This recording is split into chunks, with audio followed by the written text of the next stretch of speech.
Good evening, all, and welcome to the Tactical Devils. I'm your host, Jarvis, and I will do a recorded show for you guys because earlier tonight we did live shows, Stu and I, but we had some technical issues, so we'll have to do it all over again, but this time as a recording because of the lagging issues. I will talk about Marc Guehi.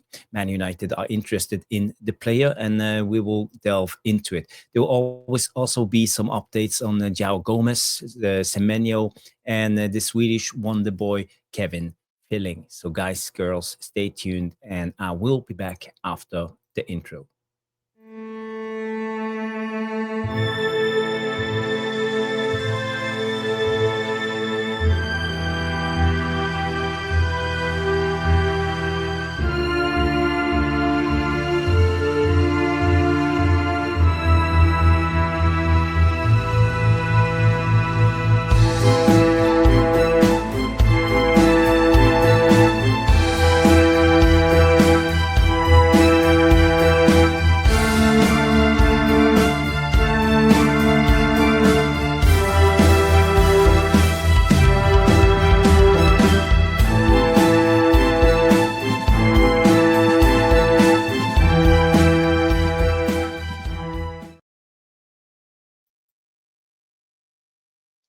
Yes, and we are going to talk about Marc Guehi.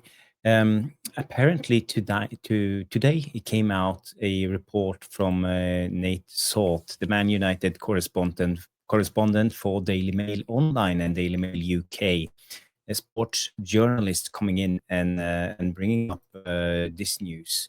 Um, let's read through it. So, Man United are expecting to monitor Marc Guehi's situation closely as his contract enters its final 6 months. So, 6 months left of his contract. A centre back is on the agenda, especially with limited progress on extending Harry Maguire's deal, which expires this summer. This is from Nate Salt, but also I want to say it's not just Harry Maguire. We have another centre back who is aging and who is injury prone, and that's Luke Shaw. And when you look at the player profile of a player like Marc Guehi, him and Luke Shaw are fairly similar when it comes to style. And I want to bring you this for you to see. I think this is quite interesting when it comes to Marc Guehi. Let's bring it up. Yes. So what you see here is the heat map from both players, Marc Guehi on my left and Luke Shaw on the right. So you see they occupy the same area, and Marc Guehi, who is a right footer, he plays predominantly on the left, as you can see, and they're quite similar. Luke Shaw operates a little bit more as a left fullback sometimes going forward, but you see Marc Guehi, and they do the same thing and occupy the same space. Also, when you look at their stats, I want to go to the defensive stats. The interception is a little bit better.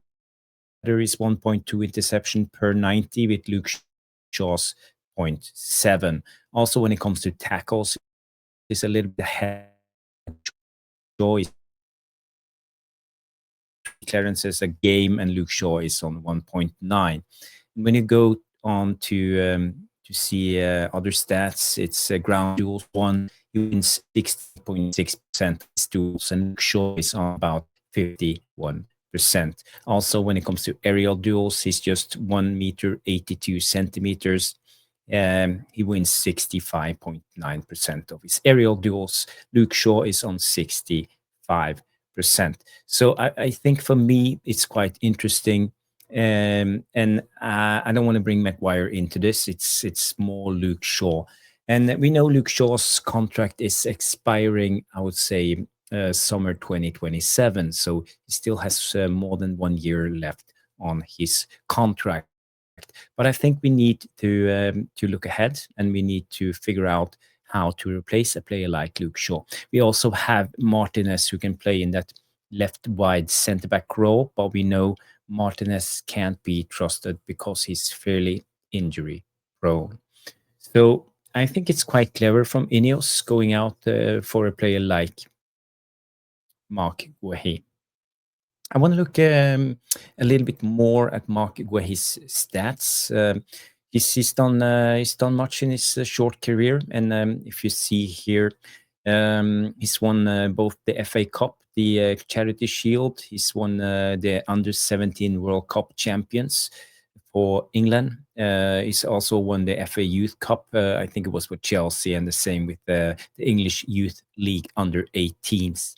When it comes to his height, he's only 1 meter 82 centimeters. I think that's 5'8", if I'm not wrong. And his age is 25. He's actually born in Ivory Coast, but he plays for England. And his mother club in his youth was at Chelsea. Then he was on loan a couple of other places, for example, Swansea, and Crystal Palace bought him for about 10 millions a couple of seasons ago. So Marc Guehi has actually been doing really well. So for me, I think he's a player to go all in for. His contract is expiring in the summer, and we should actually try to sign him. I want to look at his stats. We can go into it. The FB referables. If you look at him, this is the overall stats. You see he has a lot of greens when it comes to assists and expected goals and shot creating actions. So he will be contributing going forward.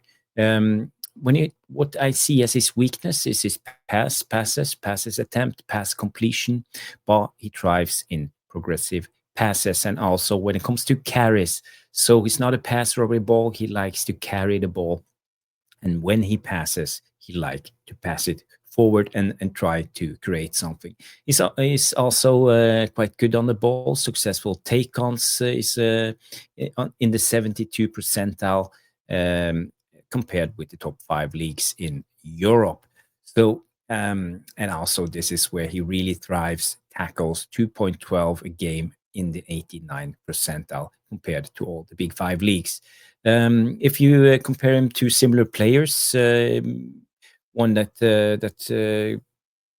catches my eye is Alessandro Bastoni, the Inter centre back. So then you know what we can compare him with. If we go deeper into his stats, I want to look a little bit about his passing. So his passing ability is a lot of red, pass completion, pass attempts, total passing distance. So he's not a good passer on the ball, both when you look at short and medium passes. When it comes to long passes attempts, he likes to try. He have 7.34 per 90.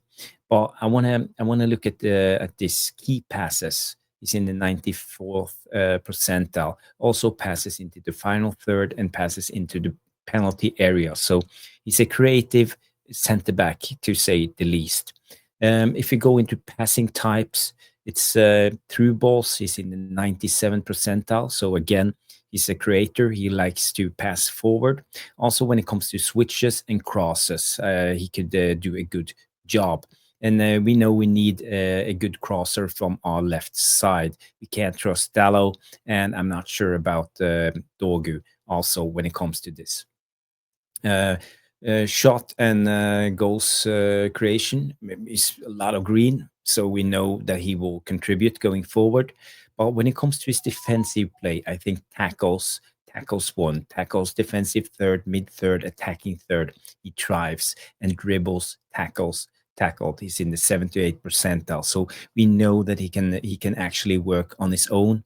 He can be left alone as the sole defender because he has great recovery pace and is really good 1-against-1. So this is where I really like him and I rate him. What I like in stats, I like to check out this tackles and interceptions. It tells you a little bit about the intelligence of the player, and I think he's doing really well. So I would say he's a quite intelligent player when it comes to defending. I want to bring it down to other stats. You see here tackles one, penalty kicks one, penalty kicks conceded. There's a lot of ball recovery. So for me, I think he's a good player. What worries me a little bit is the aerial one, 54.2%. Aerials won, aerials lost. He could have been a little bit better, but what I think you get is a smart player who's not always going into the duels, but he wins the ball at the end. So for me, Marc Guehi is a brilliant player, and I think we should look at him. I don't know if I have more stats to bring up. No, when it comes to this, I think we have covered it. Guys, we were going to go through a couple of other news. I want to share this one. It's another report from Nate Salt, Daily Mail Sports, coming in tonight, saying Man United are expecting to prioritize opportunistic low-cost signings in January, rather than pushing for long-term midfield targets like Elliot Anderson, Adam Wharton, and Carlos Baleba. So a cheap option such as Wolves' João Gomes is seen as more realistic. Again, coming from Nate Salt. And my personal view when it comes to this, I think João Gomes could do a job. He could come in and be a improvement for the team for the remainder of the season. What worries me is the price tag. We talked about 44 million pounds. It's came out yesterday. That's what Wolves are aiming for. But I think we will try to negotiate it down, maybe 40 million. Let's say over 5 years, shouldn't be that bad. And if we qualify for the Champions League, there's another 100 million in the pot. So I think we should try to invest to get into the Champions League. So I'm actually down with signing João Gomes. I think it's one of the most realistic signings for the season. Also on other news, I want to bring out this. We talked about it in yesterday's show. It's about Semenyo, and it's also comes from Nathan Salt, Daily Mail Sport. Despite Liverpool being front runners, Antoine Semenyo to Manchester United is one to keep an eye on. I don't know if you can read too much out of this report, but for me, I think it's a clever signing if we can do Semenyo. I think it will take off the pressure of Mbumo and Cunha. And we also know they have to vacate as the number 9 from time to time. And we also have Sesko injured. The report yesterday came out that Sesko is injured for at least 4 weeks, maybe more. So we will see. And now we have the African Cup of Nations coming up. So, our squad is thin enough as it is from the beginning. As I said, I just wanted to do a quick recording show for you guys. So I hope you enjoyed it. Stu and I will be back Thursday night, and we will talk more about the latest of Man United. So I want to thank everybody for tuning in. Leave a like, leave a comment, and subscribe if this is your first time on the Tactical Devils.